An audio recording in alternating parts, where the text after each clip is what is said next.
উপদেষ্টা পাবো, কিন্তু আমরা একটা গন্ধ কয়দিন থেকে পাচ্ছি এরকম, মানে কোনো কিন্তু প্রচার প্রচারণা নাই। দেখবেন আমরা ঢাকায় একটা খুব কম কি জানি ফিস ফিস ফিস ফিস ভাব একটা।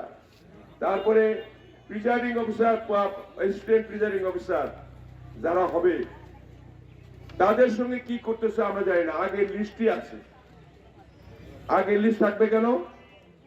যারা আগে ইয়ে করছে 24 সালে যারা 7ই জানুয়ারিতে ভোট ছিল মেরে মেরে যারা প্রিজাইডিং অফিসার থাকলো, তারা কেন প্রিজাইডিং অফিসার? তারা কেন অ্যাসিস্ট্যান্ট প্রিজাইডিং অফিসার? তারপরে আছে তো করে ফেলেছে। এখন এটাকে রোধ করবেন কিভাবে?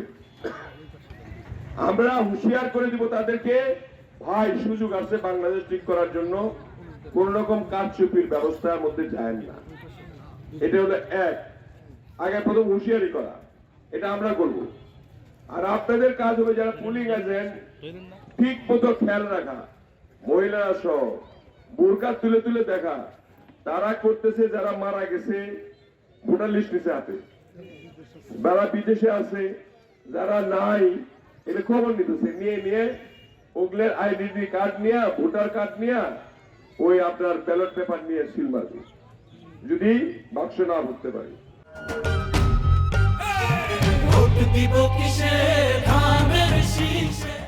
তার মানে এই কাজ চুপিতে করার জন্য তারা কাজ করতেছে। আমরা তো কাজের চেয়ে কথা বেশি বেশি বলি, এবং ওরা করে কি কথার চেয়ে কাজ বেশি করে। ডিফারেন্সটা হলো বিএনপি এবং জামাতের মধ্যে ডিফারেন্স আছে। ওরা কথার চেয়ে কাজ বেশি করে, আর আমরা কাজের চেয়ে কথা বেশি বলি। কথা কম বলে কাজ করা উচিত। এবার নির্বাচনে না জিতলে এই বাংলাদেশকে রক্ষা করতে পারবেন না। শেষ, ফিনিশ।